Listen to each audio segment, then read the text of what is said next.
Story 4. Percy's Predicament. Toby brought Henrietta to the top station. Percy was grumbly shunting. "Hello, Percy," he said. "I see Daisy's left the milk again." "I'll have to make a special journey with it, I suppose," grumbled Percy. "Anyone would think I'd have nothing to do." Toby pondered the problem. "Tell you what," he said at last. "I'll take the milk. You fetch my trucks." Their drivers and the station master agreed, and both engines set off. They thought it would be a nice change. Percy trundled away to the quarry. He'd never been there before. "It's steep," he thought, "but I can manage. Trucks don't dare to play tricks on me now." He marshalled them in a lordly way. "Hurry along there," he said, and bumped them if they dallied. The trucks were annoyed. "This is Toby's place," they grumbled. "Percy's got no right to poke his funnel up here and push us around." They whispered and passed the word. "Pay Percy out." At last, they were all arranged. "Come along," puffed Percy sharply. "No nonsense."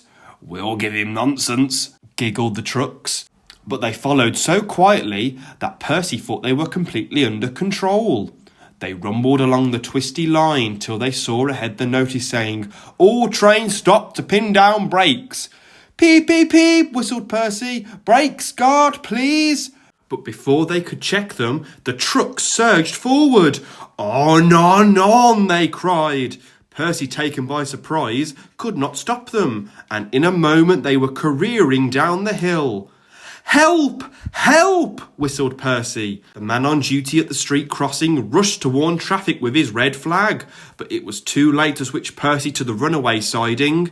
A slow-moving cockerel lost its tail feathers as Percy thundered across, but Percy couldn't bother with him. He had other things to worry about.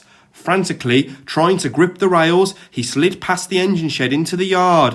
"Peep! Peep! Look out!" he whistled. His driver and fireman jumped clear. Percy shut his eyes and waited for the end. At the end of the yard, there are sheds where workmen shape rough stone brought from the quarry. Then they load it onto the trucks, which are pulled to another siding out of the way. A train of these stood here where Percy came slithering down. The guard had left his van. He was talking to the station master. They heard frantic whistling and a splintering crash. They rushed from the office. The brake van was in smithereens. Percy, still whistling fit to burst, was perched on a couple of trucks, while his own trucks were piled up behind him. The Fat Controller arrived next day. Toby and Daisy had helped to remove most of the wreckage, but Percy still stood on his perch. "We must try now," said the Fat Controller crossly, "to run the branch line with Toby and a diesel. You have put us in an awkward predicament." "I'm sorry, sir." "You can stay there," the Fat Controller went on, "till we are ready. Perhaps it will teach you to be careful with trucks." Percy sighed. The trucks wobbled beneath his wheels. He quite understood about awkward predicaments. The Fat Controller spoke severely to Daisy too. "My engines do not tell lies," he said. "They work hard with no shirking. I send lazy engines away." Daisy was ashamed. "However," he went on, "Toby says you worked quite hard yesterday after Percy's accident, so you shall have another chance."